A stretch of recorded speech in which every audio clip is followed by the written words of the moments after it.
first off, you guys are amazing people doing amazing things, and you've lived in 8 countries.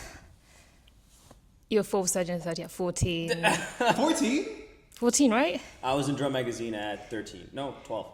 12. 12. So I think the first question has to be, what are your guys' stories? What I do now is I run a early stage venture capital firm called Great Street Ventures.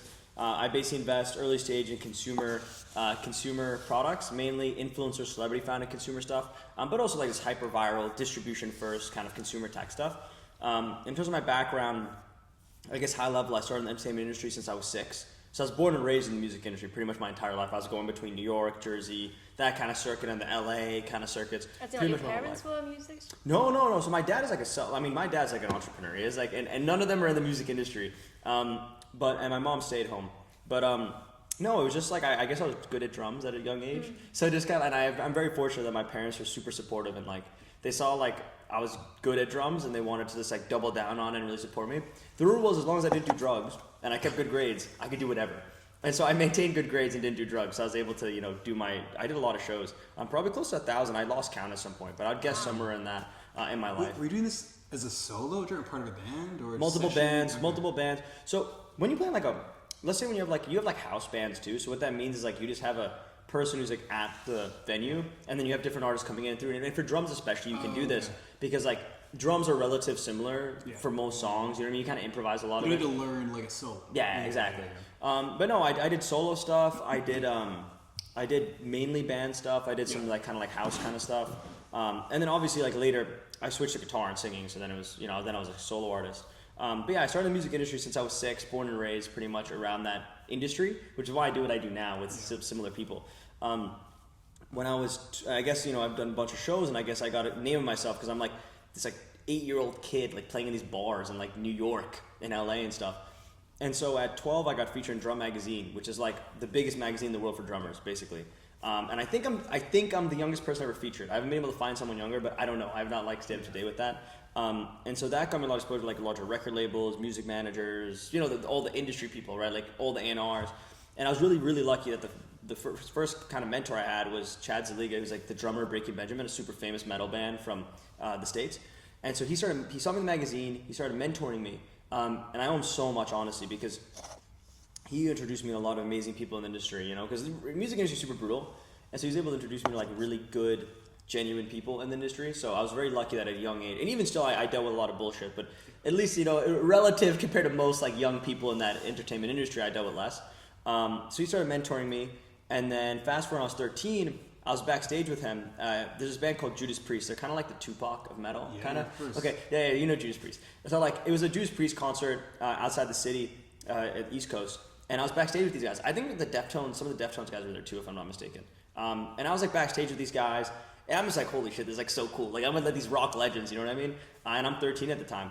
And then totally by chance, I basically started talking to this guy who's like a banker type, like navy blue suit, whatever. He was also backstage. And he basically gives me the advice that like, music is a business. You got to treat it that way. You got to treat it like one. And that really like just changed my whole perspective, because no one tells like a young artist that like you should look at music like a business. You know what I mean? They just say, keep practicing, you'll make it. I later found out that the guy who was giving me that advice was Jordan Belfort, the Wolf on Wall Street. So I had this totally random like encounter with Jordan, and I owe him so much because he just like completely changed my entire mindset.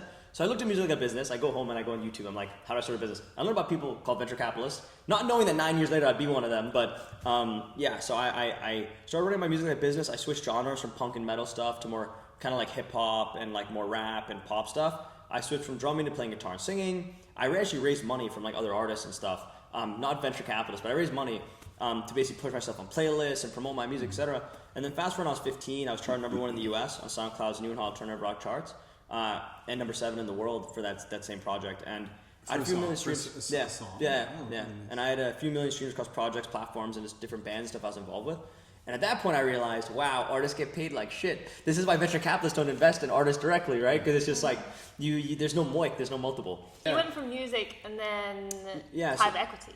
Well, yeah, that jump basically, so in between that, like at 15, I basically realized I need to go into music business side if I want to make money. So I started recording to a record label out of Jersey.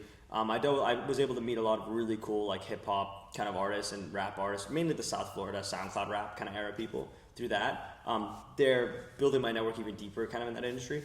And I was basically making six figures from like right before I turned 16 to 18 from that. So it was like a small local business, very cash intensive, but it was, I was making decent money for like a high school student. And at that point, I didn't want to go to uni because I was like, I think I'm the shit, right? I bought my car in cash when I wanted it. I was buying stupid shit, right? I'm like, imagine you give a 16-year-old like $100,000, right? Then my Middle Eastern mother was like, hell no, you're applying to school. So I've learned my mother's always right, but she was totally right about this especially. So I applied Babson College. It's the only school I applied to because I was like, if I'm going to go to uni, it's going to be the one for entrepreneurship. So I applied Babson, and then very high level, basically, when I joined Babson at 18, I found an AI company with my younger brother. We basically developed, I don't know about the Eastern world, but at least in the Western world, the first AI designed for senior citizens. So we're the first people where our UI, UX, training data, everything was designed for seniors. And then that kind of broke me into the SF tech ecosystem, getting involved with people associated with Teal and all of these kind of people. And then fast forward about 2 years of doing that, right before I turned 21, I left the company as CEO. My brother took it over, way better founder than me for the record. And he's doing amazing with it now. I think he's actually trying to I think he's lining up an exit now for it, which is cool. But I basically took a step back because then at 21, I got an offer to become the youngest partner of a large private equity firm in New York, which is obviously a big kind of jump. How did that happen? Like, did you what? bump into a guy? And it was crazy. It was really like, I would say it was just, I think it was just meant to happen. I'm a religious guy, so I was like, I think just God, like, that was supposed to happen. But it was really just right place, right person, right timing. The very high level of it was basically, so the chairman of that firm, so my first mentor for my AI company was a serial entrepreneur billionaire from New Jersey. Like literally he's had 12 exits, bro. Multiple NASDAQs, like crazy. An older guy, but like crazy cracked. He's actually on the board of my VC now, which is cool. And so all my portfolio companies get access to him and his network. I mean, he's crazy network. So he, years ago, basically through him, I was able to connect with the chairman of this PE firm. And I kind of was connected with him, but we never really talked so much. But then when my birthday was coming up, he basically said basically happy birthday, whatever. It was like right before I was turning 21. He said we should grab drinks. I told him I'd drink alcohol, but I'd love to grab dinner with him or something. And so we grabbed dinner, and it basically starts describing a lot of the way he wants the firm to kind of evolve. There was a specific litigation issue that the firm was going through that I just happened to be able to help with and kind of just be there to kind of help with the lawyers and everything like this. And so basically, I just started helping just because I thought it was cool. You know me, I've always been I always do things that I just think are interesting. So I'm not expecting anything. I started going in the office, and I was going in and no joke, I was reaching the city the office at 7 a.m., maybe 6:30 a.m., something like that. I was in before everyone, I was out after everyone, and I was helping with this kind of go talk with the lawyers and doing going through all this documentation and paperwork for what they needed for the cases and stuff. And I was doing that with really the decision makers of the firm because it's a really big issue for the firm. And so I was able to help with that, provide value through that, and then I was already kind of spending time with them. And so then they're like, okay, well, we have these partner meetings, and we're talking to this peer firm, we're thinking about doing this deal. Why don't you come in, come be a part of it? And then after a few weeks of doing that, they basically were they basically offered me the contract to become partner. And then I signed it.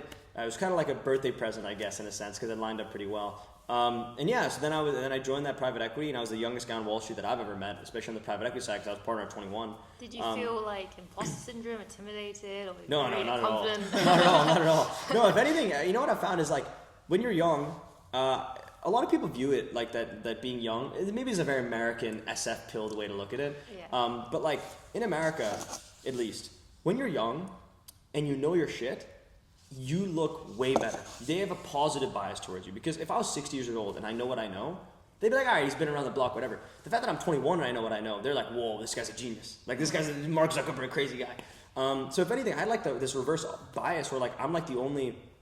Also, to be honest, I was the only Middle Eastern guy too, to be honest. But only young guy, only Middle Eastern guy coming from that kind of background. And I'm in these members clubs that literally one of the members clubs I used to go to a lot, the Central Association, the youngest member ever. It's one of the oldest clubs in all of America. I think just after the Union Club, I think it's second or something. And the youngest person who ever joined in those hundreds of years was I think 32 or 33. And then I'm going through the process of I'm 22, you know what I mean? I beat that guy by a decade. So it's being in those type of rooms where no one else my age has really been, I think they have this positive kind of bias towards me. It allowed me to network really effectively. Because everyone's who's this whiz kid? Who's this wonderkin? Who is this guy who is so young and in these rooms? Because I was equal partner. I was equal to everyone else in the firm. I wasn't a junior partner or something. So it was just when you're equal, and I was treated as an equal, they just were okay, there must be something there. So I did that, and then I'm a very obsessive person. I just And I think the partners of my P kind of noticed this too. But like I just got obsessed with this concept because I always thought VCs kind of sucked. Honestly, from a founder perspective, I've dealt with them pretty much my whole life because on the founder side of things. And then when I got on the private equity side, I was like, wow, there's so many inefficiencies on like the thesis side of like actually like from an LP perspective, I think they're very suboptimal, a lot of these funds. And so I just became obsessed with this problem, like I want to revolutionize VC, I want to change it. And I just knew that with my unique background, I could really have a unique angle for that.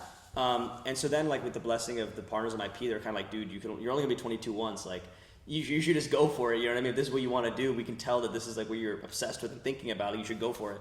So I left the private equity just under a year, and then I basically went from, very, very cushy, very comfortable in like Manhattan to, I kid you not, I have video of this, like literally sleeping on a cardboard box on my friend's apartment floor in Palo Alto. And literally our apartment was like, I was sleeping on a cardboard box on the floor, he was sleeping on a mattress on the floor, we had a boxing bag and 2 acoustic guitars, total SF pilled, and I just went to the valley and like, I just like grinded on my fund, and I've been super, super lucky that I've had some amazing people believing and supporting the fund.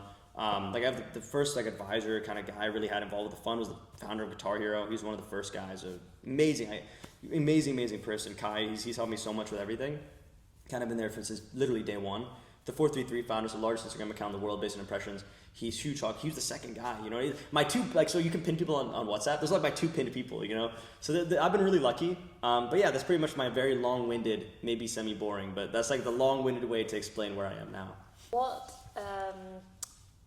lessons have you learned about raising a fund that you feel like other people don't know, like reality versus expectation versus reality? I think the biggest one is people think it's a lot, including myself, people think it's a lot easier than it is. Like honestly, it is like, I swear to God, raising a fund without a traditional track record, especially coming from such a weird unorthodox background that I do, it's like damn near impossible. I swear raising for a startup is like at least 10 times easier than raising for a fund. It is so hard, and there's a lot of reasons for that. I mean, one very basic, just logistic one, is that like, if you're a founder and you're raising capital, it is like, as a venture capitalist, it is my job to give money to founders. I have a certain amount of capital that needs to go to somewhere, and then I can allocate that. But for a fund, it's like, LPs do not need to give funds money. Like, basically, you have to convince them to say, instead of going to this crazy vacation, or instead of buying that Ferrari, or instead of like going to some like, sending your kid to some crazy boarding school, you should put money in my fund. It's like you're pulling away from everything else that they work so hard to make their money for to put into a fund. And the really tricky thing about it is that without a traditional track record, you have to really articulate as to why they should give it to you and not like Andreessen Horowitz, you know what I mean? Not like Bain Ventures or something like this, one of the big guys like Benchmark or something. That's like the first thing. Also, I think the other really big misconception about VCs in general, which is why I think most of them kind of suck, is that like, I think a lot of people go into VC thinking you can run a VC without being a founder. I personally think I personally don't think so. Like, I think if you're trying to build a VC, you have to understand what it's like to be a founder. You have to know what that journey's like, or else how are you supposed to actually support them? And I think it's a little bit ironic, right? Because like, it's like someone who has never played soccer being like a judge for recruiting for like Premier League. Does that make any sense? Like, it just doesn't make sense. Like, all VC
CPG, that's less likely to happen right now, at least. I mean, it's less frothy than AI. And I used to think that sometimes maybe there was like the classic, like, you know, baseline 10x software multiple was something that I thought made sense and maybe was an element that seemed more attractive about software companies. But as time goes on, particularly now, to your point about the AI disruption, with like tech moats evaporating, and I've spoken to a few VCs in the last like few weeks who are, even though externally they project certainty and knowledge about what's happening, I feel like I know a lot of tech investors now who are like, dude, I don't even know how to like value this properly now. You know, things that get disrupted so quickly, or things that I invested in 18 months ago, but now it's essentially going to be a new feature that Anthropic's come up with. I actually think that this is like a broader shift you hear about, you know, AI commoditizing technology. I actually am happier now that I'm not necessarily building in the tech AI space conventionally, versus I believe very much in IP. I believe very much in people. I believe very much in, you know, no matter what happens in the tech AI world, Will Smith will still be like Will Smith. You know, like the NFL will still be the NFL. Yep. And we'll still also need to drink alcohol, buy toothpaste, you know, buy supplements, and in a way, like, I think this is something that I find encouraging. Now, at the same time, I don't know when the AI bubble will deflate or pop, but it is natural that whatever disruptions happening in the last like 18 months when it comes to AI, and will continue to happen for a while, there are ways you can be left holding the bag with that, whether you're the investor or whether you are the founder. Yeah. And what are you guys like most excited about where the future is going? Because I do feel like more, you guys know more, like more creators are looking to build businesses now. I spoke to the ex-CEO of Flight Story. Oh, and nice. He was saying how, because he also works with all creators, but he was saying how a lot of creators are not very good business people. What are you guys seeing? I feel like you have the creator who's really good at content, and then you have like someone who's good at business to come together to build? Or do you think that where the world is going, like creators are have to learn to become more like businessy people? Like, how do you see that as from an investor's point of view, and from what you do as well, working with influencers?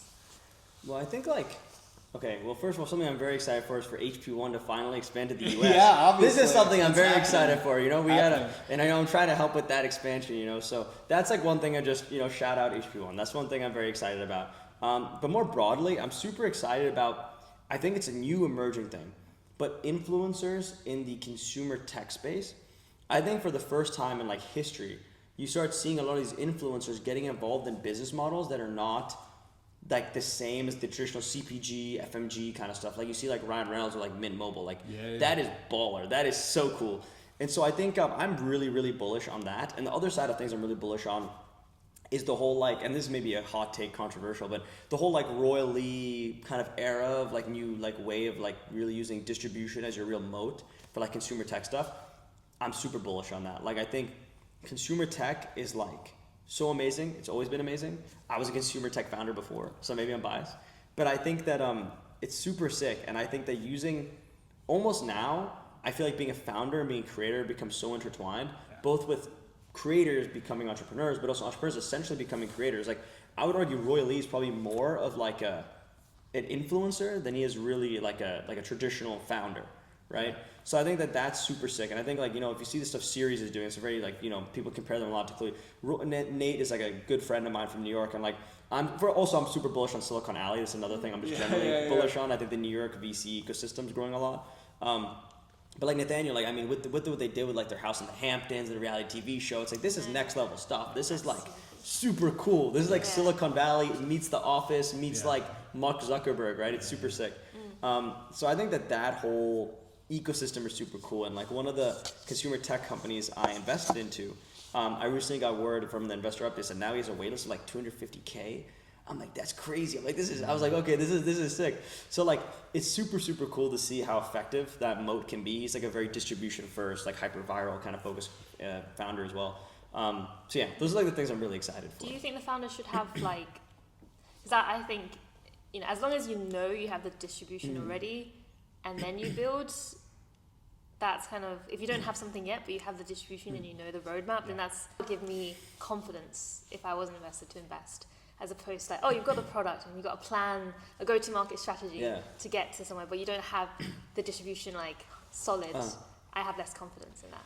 You know what's funny? So I actually said this at Cambridge yesterday. I feel like I've never ever seen a company die from spending too much time selling and not enough time on the product. I've 100% seen companies die That's a great line. from spending too much time on the product and not enough on selling. Yeah. So yeah, 100%. Yeah. What was I going to ask you again? Oh yeah, I can answer the same thing. I mean, like, I think there's like three things that come to mind here. One is like creators. Second is like entertainment and content. And third is social commerce. Well, okay, so from the creator side, I think it's super interesting to your point, what you were saying, Presence. Like, some creators are essentially artists in the sense where some musicians have zero business sense, right? Very true. Most. So yeah, exactly. Most of them, yeah. Some do, but some of them have zero business sense. So I think there's gonna, but I think sometimes in that role, if you are a musician with zero business sense, having that agent, that manager, that label to help you become a musician commercially as well is great. And I think you have the same thing playing out with creators. Some creators have zero care about business, but they just make really great content. At the flip side, some are actually super savvy when it comes to business. And even like Ryan Reynolds is a good example. Ryan Reynolds is very commercially savvy, but there are other actors that probably don't care at all about business, right? So I think it's gonna be this interesting dichotomy where you're gonna see both of those types of people emerge. Same thing where like, I mean, think about art, right? Damien Hirst is great, not just because he's an artist, but because he's super commercial, right? So I think as people see the value of creators, influencers, talent, there's going to be a mixture of, I think, even more people in the management business side who will support creators, but there'll also be creators who emerge now as the like multi-hyphenated entrepreneur types.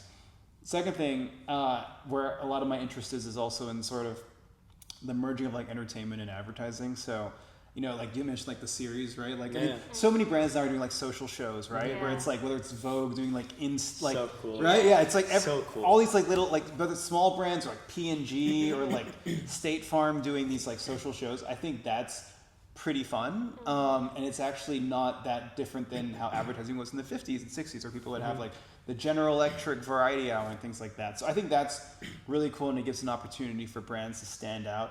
Not just based on how much money they put into like ads, but who can tell the best stories, right? Yeah. So I think there's room there where sometimes the best showrunners and screenwriters right now are people who are creators. Yeah. So like, I think there's gonna be this like interesting emergence of, we're still gonna have prestige TV, we're still gonna have studios, we're still gonna have blockbuster films, but I think there's gonna be like a new like layer of content, which is like creator-led content formats and like micro dramas and social shows, which would be super interesting, right? I think, I don't know if it's real, I saw it on Instagram, like TikTok are now trying to hire creators to do their own microdramas on TikTok. That's pretty cool. There's a whole like they're investing a lot in it, because also the Chinese TikTok Douyin was already doing that for a while. And when I was in China last week, which I don't think it's as simple to say what happens in China will happen everywhere in the West. I don't think it's as simple as that. That said, I think there's gonna be some elements that are gonna become much more. Live streaming stuff, right? Well, that's the thing. So like, I was in malls, and you go to like a random typical mall, and you walk in. It's like the Adidas store, and then there's like two employees in the back, who are like on a live stream, like with like the Ring camera, and it wasn't like a massive production. Just like a ring light and like a little setup, just like me and him, just being like, oh, and then like shouting in Chinese, like, okay, here, like buy that. And you think about that. I like wrote a LinkedIn post reflecting on it. It's like, part of it is just, I don't know, that's not going to, it might drive millions of dollars in incremental sales, but if it doesn't, it's totally fine. Like, it's just like another way to spend, like, allocate the resources you're allocating towards marketing, towards the brand. And then the thing is, for me, and maybe it's because I was just like a foreigner tourist there, I took a photo of it. I'm like, oh, that's so cool, right? I'm going to do Adidas stories, people are like live streaming. But if you imagine if you're one of the first brands to do that in the US or in the UK, and I'm sure there are brands doing it, but it's kind of a spectacle now. So what is the downside with every single retail store that you have here having a live social commerce angle? And to me, that's just like something that will, I think, be a massive trend. And there's like infrastructure you can build around that. There's businesses you can build around that. There's different principles you can build around that. Super interesting. I love it. I had a question, but it left my mind. Oh, actually, no, you left it. So this is something I'm working on, and I came to the conclusion because like Carrie from 20VC, for example, is a good case study, and some others, like, they have a good following, distribution, personal brand, if they make a post, they basically help their whole portfolio. Yeah. So my belief is that I think every single solo GP investor should be a creator. And if they are generally from a good place where I want to help my founders as much as possible, if they're not creating content, I think they're not helping their founders as much as possible. What do you guys think about that?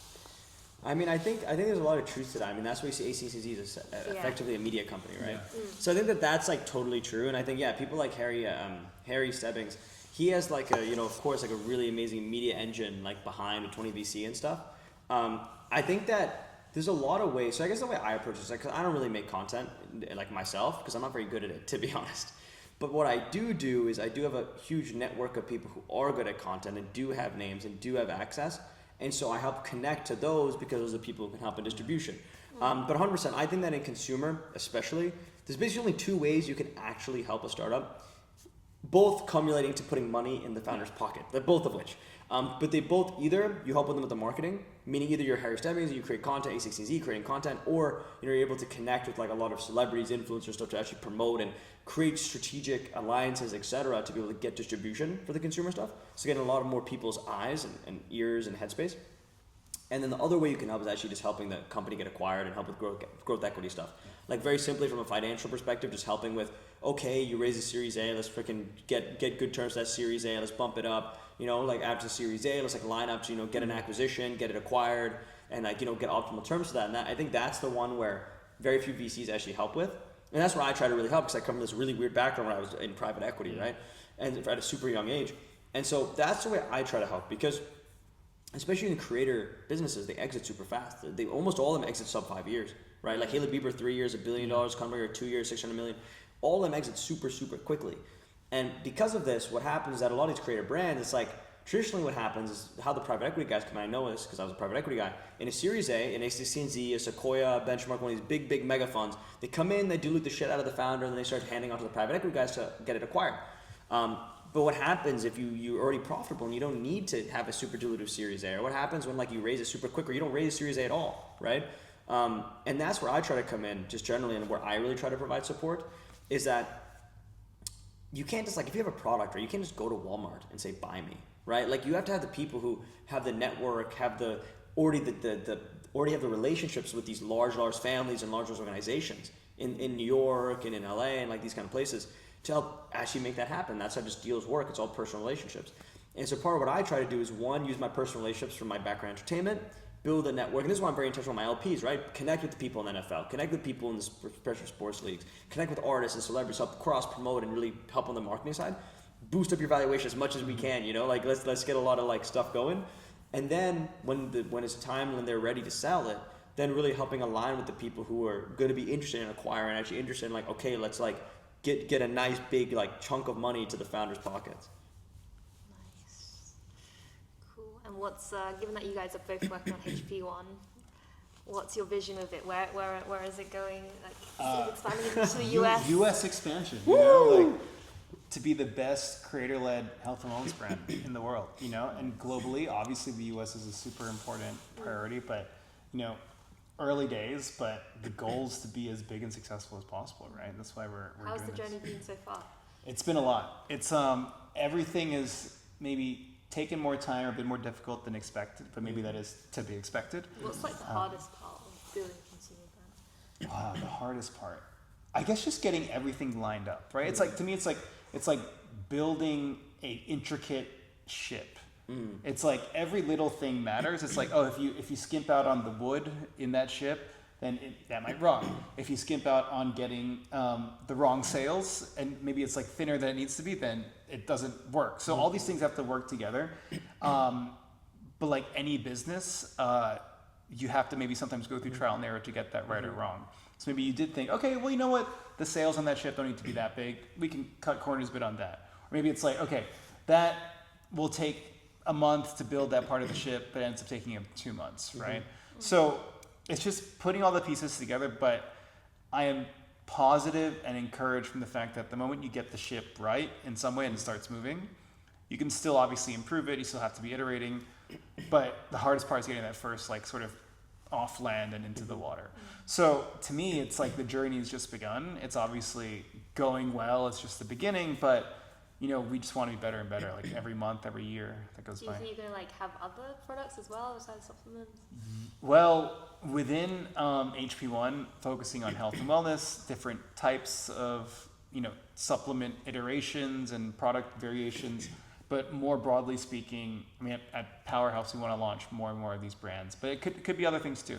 We're exploring other things, but very much focused on HP1 for now.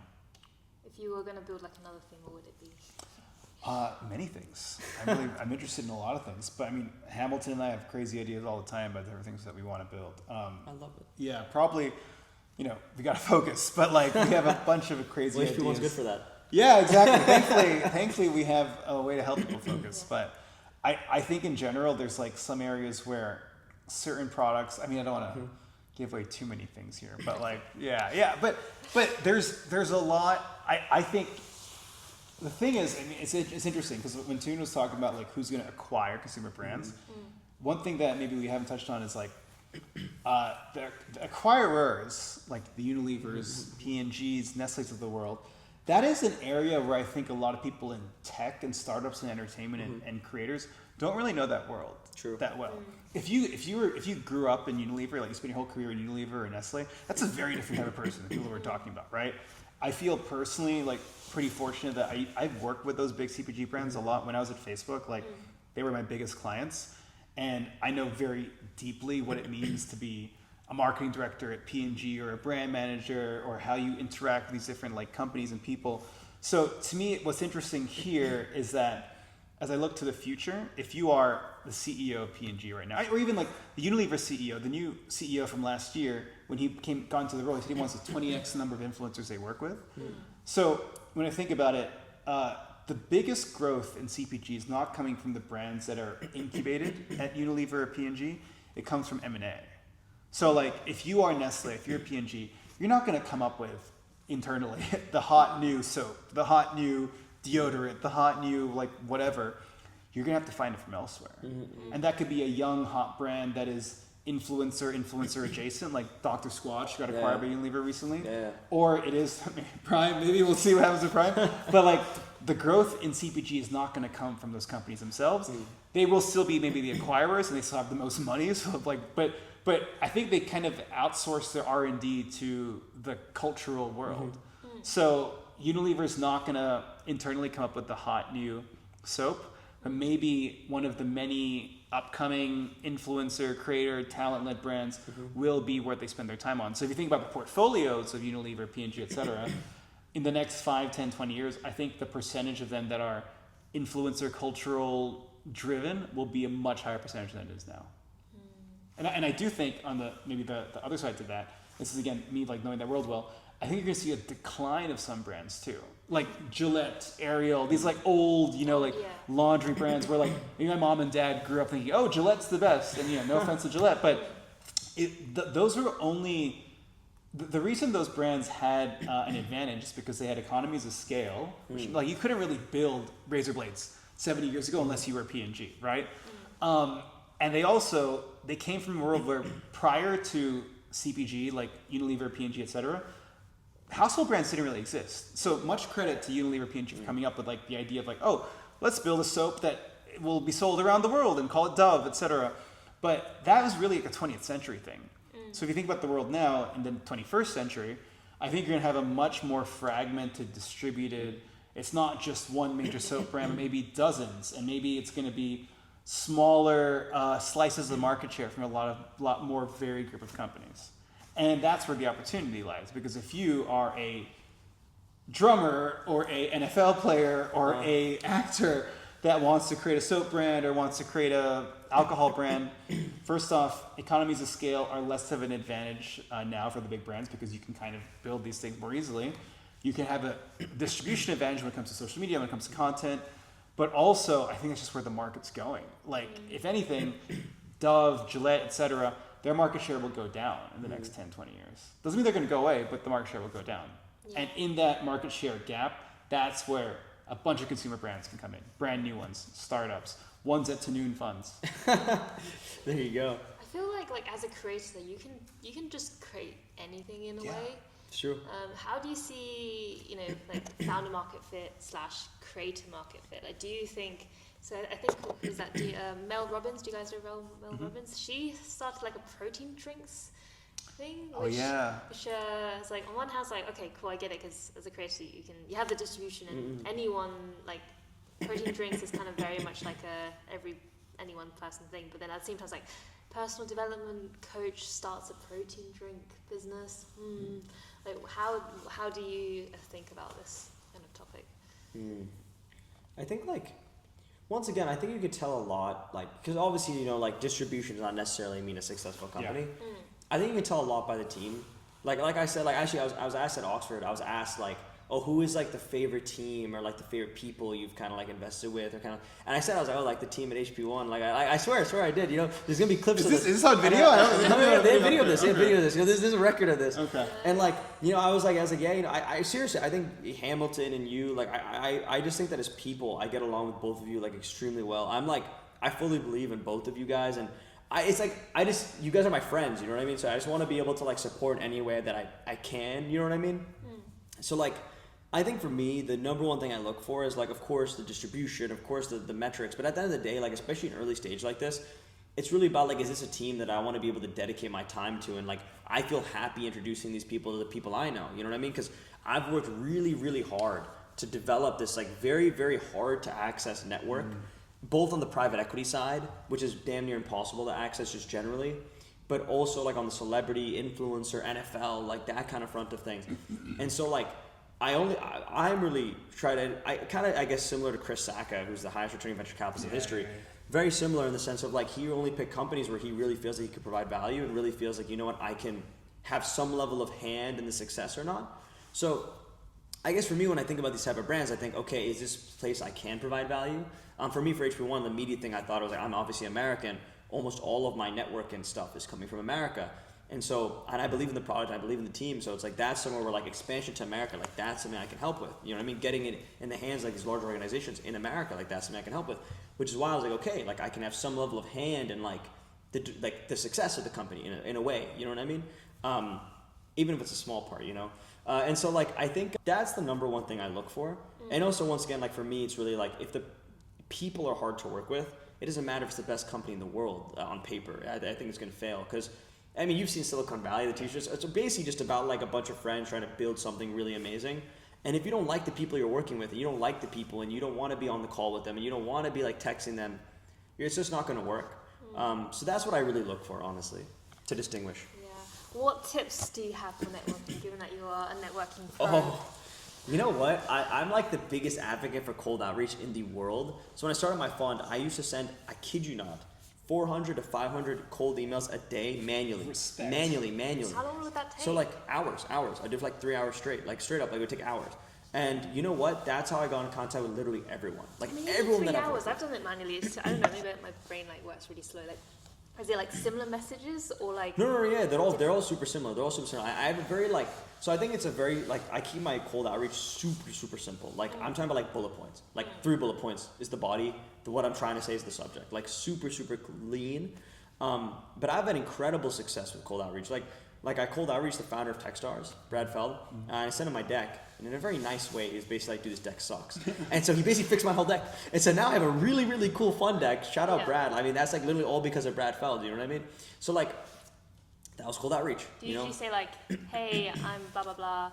This is my track record. This is why I'm reaching out to you. So I'm this is very SF pilled. I'm a little bit more controversial. My subject line, if I'm not mistaken, was at that time, I'm 21 years old, and I think VC sucks, and I want to change That's it. A good one. It was something like that. Like that. It was something like that. And then it was bullet points. So I've been in the entertainment industry since I was 6. I was a founder at this time. I was pretty much part of this private equity, whatever. But yeah, I like to keep it super simple. But I think honestly, cold outreach is king. I think you can cold outreach almost to anyone, to be honest.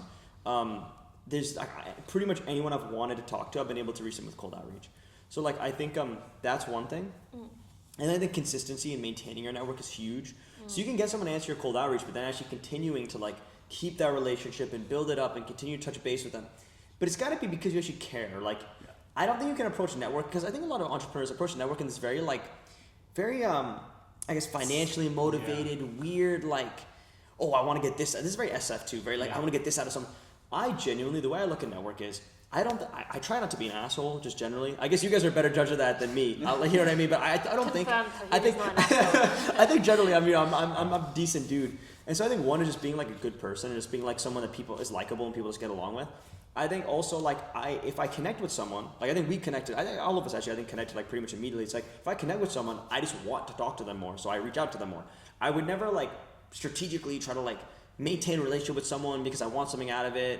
It's just, I think genuineness goes really, really far, both in cold outreach, but also just in network in general, because like, But still though, how do you do it when you know so many people? Like, how do you... Oh, well, shout out. It's a startup, which unfortunately I'm not invested into, but shout out Dex. I think Dex is like the best CRM in the world. Really? Oh, Best. we were talking about CRMs, but we didn't know Dex. Dex, it's a startup. That's why no one knows about it. Now, because of startup, if they don't raise their next round, then all my contacts are cooked. But it's really cool because they do it based on like they have a map where like I can see like where in the world, because I'm super global. I lived in New Zealand, I live in Japan, I spent a lot of time in Scandinavia, now I'm in the UK. I'm from the States, like all over the States, right? New York, Miami, SF, LA. So it's like I have people all over the world.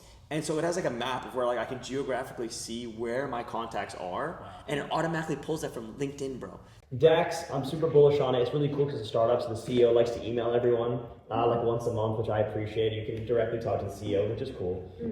I have not, because I've had no problems with it so far, which is good. But yeah, super sick, really good. It's a personal CRM. It's actually just kind of designed for venture capitalists and like entrepreneurs specifically. HubSpot and stuff is just like so not designed for that. So I think that's like one very simple way that it's just because it's not that I don't want to like reach out to people. It's just that when I see a list of like, oh, here was the last time you talked to them. Here's your list of important people, It's just nice that I'm like, okay, oh yeah, shit, I didn't even think about that. I should talk to them about that. And then also the geographic thing, because I travel constantly. In London is the longest span that I've been in one location. It's been like a week. Really? Because literally in the States, every 3 days, literally I looked for the past month and a half, every 3 days I've been in a different state.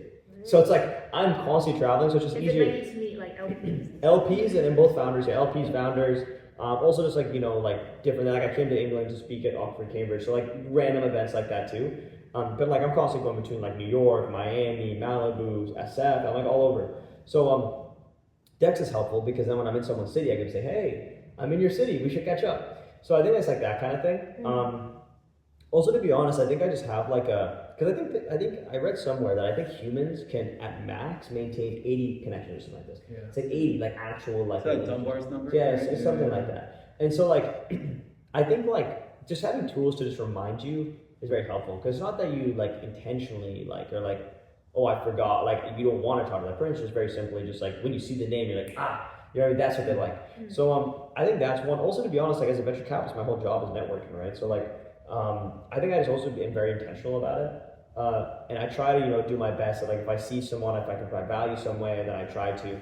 But I'm obviously not the best. Like right now, I think I have 574 unanswered WhatsApps and 293 unanswered text messages. And that happened, I cleared this out on Monday, past Monday. Yeah. So like I get a stupid amount of text too, so obviously you can't get to everything. But like for the people who are really important to me, I really try to make an effort. And I also have like categorizations in my phone for like, some people are bypassed. Like some people are bypassed on like do not disturb and stuff. Yeah. So like for certain people, it's like, okay, like when they text me, I try to answer as fast as I can. So I think it's like little stuff like that helps. Yeah. I think about what the future of VC is going to mean. And obviously, like I'm not expecting Sequoia or ACC to go away, but like at least maybe the world that I want to be a part of is the world that Tahnoon wants to be a part of, or is a part of, right? Where again, like if what we're not three deep tech scientists trying to build defense tech. Maybe it's just because our interests aren't there, right? We have respect those people, right? Like but like I just know, like to me in the world of maybe just like culture and entertainment, and I just really think that Tahnoon, and I'm not just saying that to glaze you, but you got really unique positioning where I think it's gonna pay off and compound over time. God willing, bro. That's very kind of you. Your experience is just so unique. Like literally, no one has. I'm a weird guy. I can relate. And then private equity. Actually, I do have a question. Actually, I have two questions. One question is like, both of you guys are very just unique, and I would say driven and already very successful, going towards a really great direction. what is that mindset that you kind of, if you had to, I don't know, describe like your guys' individual mindset of how you do things, what would it be? And another question for Alvin. Mindset. Yeah, or like, why do you think you're the way you are? I mean that can get very therapeutic and very. I was gonna say, it's very philosophical. Yeah, we gotta wait out the therapeutic couch. Which I'm happy to, but we don't. Be careful what you wish for, depending on how deep I'm going to go here. I think in general, maybe as a function of, and I don't want to speak on your behalf, but like unique experiences lead to unique people. True. Maybe it's like, let's say like extreme effort leads to extreme results. Maybe if I just didn't grow up in a more conventional way and went to school in a more conventional way, had conventional people around me, I would be different, but I didn't choose that life. I am what I am, It's right? interesting, Brian. You know what? Because I think there's one thing we unique this year, other than New Zealand, which is the best country in the world. But other than both being Kiwis, but like the big thing is we both lived a lot of different places. I wonder if there's part of the reason, maybe that's part of the reason why we don't get along. I think for me, like mindset-wise, I'm gonna be honest. I think I was really just born this way. Like I've always been like hyper. I'm probably autistic to some degree, to be honest. Like I've never got tested, but I'm probably somewhere on that spectrum because I'm like a very, very obsessive person. I have pictures of my drum kit when I'm like, no joke, like when I was like 8, 9 years old, 10, covered in blood because I play drums so much that like it cuts through your hand. This was like my life. This is actually, once again, a shockingly accurate film. I didn't have an asshole teacher like this, but that was basically like my life of when I was a kid. And I was just like so but that's why I was so good, right? It's like I was so obsessively just I played drums for probably pissed off my neighbors, you know what I mean? But I'd be playing drums like the exact same thing over and over and over and over and over again for 5 hours straight. It's like a fucking 8 and 9 year olds, you know? It's like I basically did metal music, right? So I'm just physically just getting the twitch, the fast twitch muscle fiber stuff. So I think I've always just been an extremely, extremely obsessive person. Hence obviously the reason why I generally personally I don't even drink coffee. I've never had coffee in my life. I've always avoided just addictive substances in general. So I'm I know me, and if I drank coffee, I'll be drinking 6 cups of coffee. I'd be crazy with it. So I chose that to be work / sweets. I do have a huge sweet tooth. Yeah. So I pick my drugs. You know what I mean? But I think it's just that I'm a very obsessive person. I think to be a good founder, because I was a founder before, and then I view myself as a founder of my VC, right? I'm founding a business, and so I think that obsession is just what allows you to have this hyper focus, or just be able to really, really push through stuff and really be able to make cool stuff happen. And also I think for me, religion is a big part of it. Now I wasn't always super religious really until COVID. But one thing that I always one thing that I like to think about is when I joined the private equity firm, I wanted to give I was originally going to do a dinner, I don't know if you guys know Carbone, it's a restaurant in New York. So I was going to do this big dinner at Carbone with my boys, celebrating. It's a big achievement, especially at my age. But instead I decided to donate what I would have spent to an orphanage my uncle helps run in Pakistan. Because for Muslims stuff orphans are a really, really big deal. The Prophet was an orphan, So it's I wanted to give back to be able to kind of really the reason originally was just to show God that anytime he blesses me with something so amazing, the first thing I do is give back. And I remember that I don't deserve any of it. It's just all blessings. And so I donated this money to Pakistan. And while I did it for religious reasons at the time, very selfishly looking at it, it was the best use of my money I possibly could have gave. So one of them first one needed a surgery. There was I believe it was a heart surgery. So it's a serious life-saving surgery. So first of all, I used some of my money for this. And that is obviously incredible because every single day that boy lives, I know that I directly had impact on that. But beyond that, it's there is we talk about weddings. So in Pakistani culture, it's we do week-long crazy weddings. So these 2 orphans that basically wanted to get married from the orphanage, they fell in love, they wanted to get married.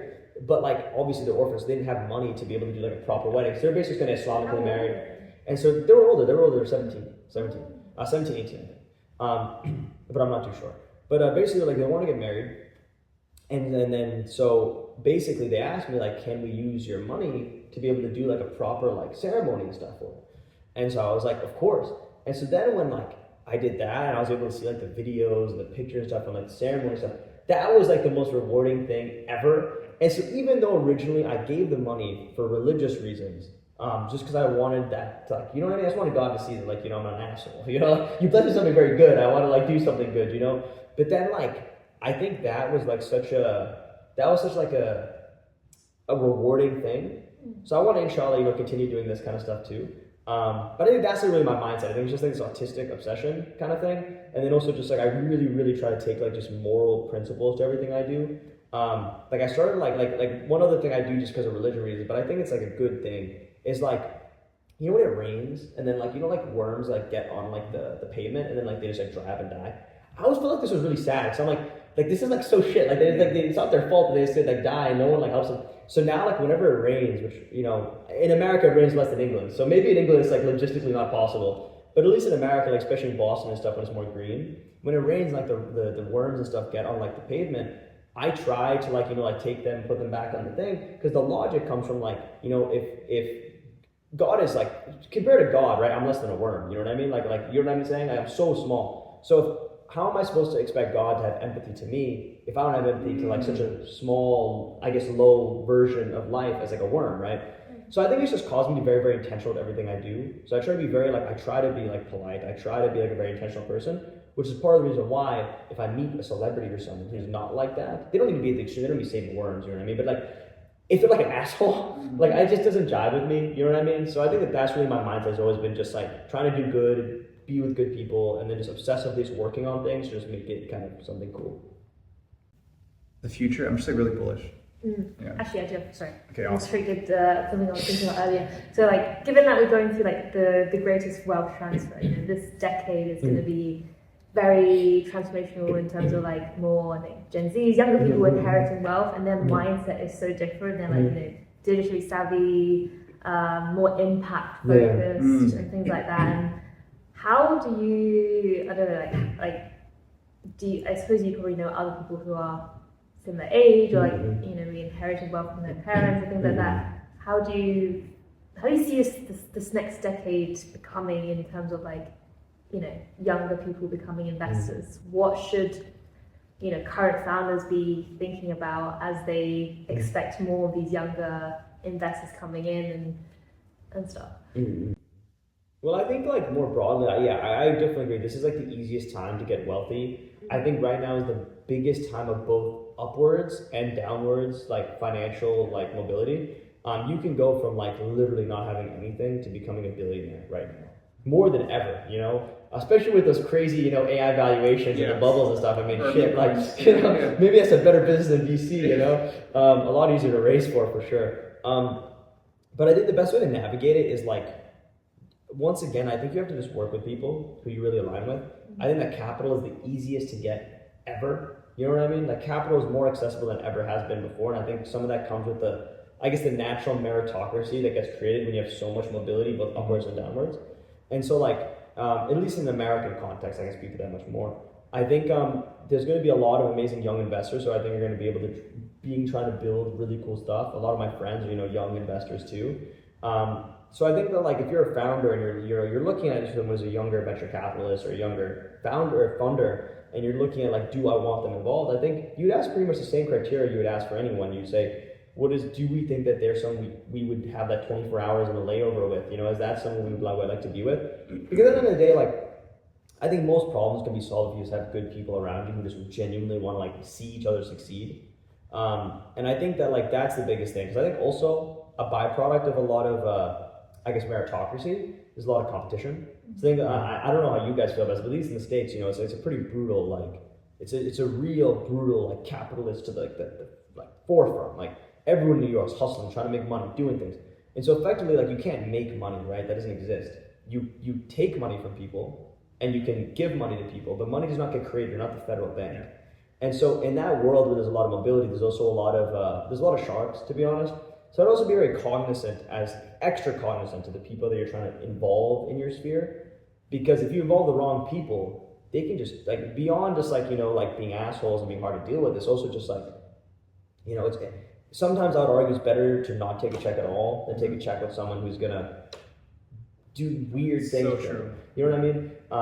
So yeah, I think that's like the best way I would approach it. But I think it's a super exciting time overall, to be honest. I'm super bullish on it. And I would also just preface, and this is maybe where it's like a hot take or controversial thing, but I think in the next few years, I think the generation after us, so like our kids kind of thing, or maybe our grandkids, I think is going to be the biggest lockup of generational mobility, wealth mobility in the world. I I basically mean that like I don't think we're going to have nearly as much mobility. I think we're at a peak of mobility. I think it's going to plummet. Because I think once you reach a certain point, like some functions of capitalism to some degree cease to function. And when that happens, especially with like AI, job replacements, these kind of, I mean, dude, the unemployment rate, and this is like a whole other podcast, but I'm saying the unemployment rate right now in the US, of college graduates to non-college graduates is the same.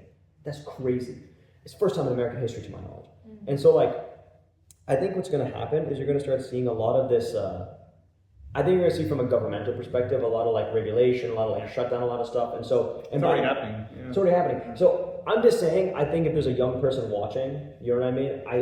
I think this is the number one time to lock in. It's just like, it's better to lock in now and, you know, reap the rewards later. I feel like now as well, there's so much distractions and like so much like what should someone focus on? I would say they should focus on whatever they're, like here's the thing, like capitalism is both a beautiful and a brutal system, in my opinion. Obviously, I'm a venture capitalist, you know, emphasis on the capitalist. So obviously, I'm pro-capitalism, right? But I think if you're young and you're like you want to make money, you want to do something, you gotta pick the thing that you got an undeniable competitive advantage in. I think there's honor in trying to learn something you're not good at, but there's also like, and there's honor in, you know, failing and learning from it. But if you're going for like I want to succeed. Let's say you're in a war, right? Because capitalism's a war. Like I said before, you don't make money, you take it from people. And so it's like, it's competitive, it's inherently competitive. And so it's player versus player. And so like, I think if you're in a war and you're really good with a bow, would you try to go to the front lines with a spear? You pick the bow because you know you're good at it. So like I picked always what I felt like I was good at. And so like I'm doing my fund the way I am because I think I'm uniquely enabled to do it. If I was some tech computer genius, no way in hell I'd be doing a VC fund. I'd be doing some crazy tech company, you know what I mean? I'd be taking advantage of those valuation things, but I'm not that guy. And so like, I think you got to look at what you're good at. And everyone, if they really are critical with themselves, do have things that they're really good at. One exercise I did, because when I first went to uni, and I was like still building up my my AI company, I was like, shit, like, cause obviously you know how that is, right? You're not making money, it's like you're putting a lot of time in, whatever. Before that kind of got off the ground, I was sitting there and I was like, shit, I need to make money. And so what I did is I took it, and I encourage anyone to do this exercise, honestly, but I took a piece of paper and I sat down in a room. This comes with the session plan, I guess. I sat in a room and I said, I'm going to write down every single asset I have, physical assets, network, anything I have access to, any asset, physical assets, a car, whatever. And I'm going to make a list, and whatever I come up with in that list, I'm going to figure out a way to make money with those things that I have right now and then make money tomorrow. That was my goal. And I did not leave that room until I did that lesson. I figured out a way to make money with the resources I had. And if you really do this, you'd be shocked how much resources most people actually have accessible. But mine, for that time, which actually made a good, I made like, you know, like good money from this. I basically realized, holy shit, I'm very uniquely able to do like authentic Chinese food catering. Totally random. Really? Yeah. That's not where I saw this. I know, I saw this weird network. So I started doing this like, and that's a whole story for another time, but I started doing like basically like really authentic, like actual Chinese food catering for like events and these different clubs and unis and stuff. And I started making like basically relative passive income with it, because I got my boy, who's like, long story short, his family like did like he was an amazing cook, first of all. But also, he had like, his family did like they owned like a supermarket chain in Boston, which is like Chinese food, and these, like, it was like, they got it at cost, basically. It's like, oh shit, my friend's really good at cooking. He wants to entrepreneur stuff. He gets it at cost. This is one of the assets. Yeah, it's one of the assets, right? And one of my best friends, right? Still one of my best friends. Shout out Ben, he's the best. But like, I have that, right? And then I'm like, okay, and then I'm pretty good at sales, and I can get sales stuff, and I have access to all these communities. So he's like, okay, we can partner up, and then basically like, he can do the ghost kitchen style. I can get the deals, and we can start doing like catering stuff. And so we started doing that, and then that was a way for me to make some money while I was still like doing my startup. I love that. So yeah, I think people can be more scrappy than they think. You know, it's totally a left field, but. What advice do you have on sales? How do you Sales? sales? Oh, I think once again genuineness. I think like immediately if you get on the phone with someone, you have some script or something, they can tell you're being like, all right, bro. Like, all right, bro. You got something from my insurance. Like, all right, you know what I mean? So I think like you got to be really genuine. You got to see like a real need, right? Like I saw there's a real need, especially because Babson, right? I went to Babson. There's a huge Chinese population of Babson, and a lot of like BC, BU, Harvard. But the issue is that like American Chinese food is not Chinese food. You know what I'm saying? It's not like they want like authentic Chinese food. You know what I mean? Yeah. And so I was like, there was a demand there. And so if you're really solving a genuine problem, it's pretty easy to sell. You know what I mean? Then it's just about like, you know, you're articulate, you can succinctly kind of describe things. But at the end of the day, like sales, I think is like, it's really just a practice game. But also like, practice makes perfect when you're practicing correctly, you know? Yeah. If you practice something wrong, practice makes really wrong, you know? So like, I would say like, for sales, if you want to improve, you got to really pinpoint like, what is a struggle that someone has? Because I would never want to sell someone something, this may be just in my personal morals, I would never want to sell someone something if I didn't think it provided them value. And so if you have that because that's where you get that's why sales is hard, right? Because you have these guys calling with insurance companies trying to convince people don't need life insurance to get life insurance. That's where it gets tricky. But it's like if I had this product that people actually wanted, and so the sales are pretty easy. It was more like saying, hey, I have this thing, I can do this, and it's pretty cheap. And they're like, oh wow, okay, cool. Like that was basically the sales cycle. I mean, it was like pretty clean. From an LP perspective, I guess because that is sales, I guess I have like a more structured funnel of how I do that. But yeah, in terms of the Chinese catering, you know, that was very much just calling up, you know, different clubs and different unis and stuff, and like, you know, getting sales. Okay, guys, we are going to wrap up here, I think. How can people find? You can find me at, well, first of all, my VC's website is greatstreetventures.com. You can find me at Tahnoon at greatstreetventures.com. Anthony McGuire can find me on LinkedIn or Anthony at powerhouse.co.uk. Woo!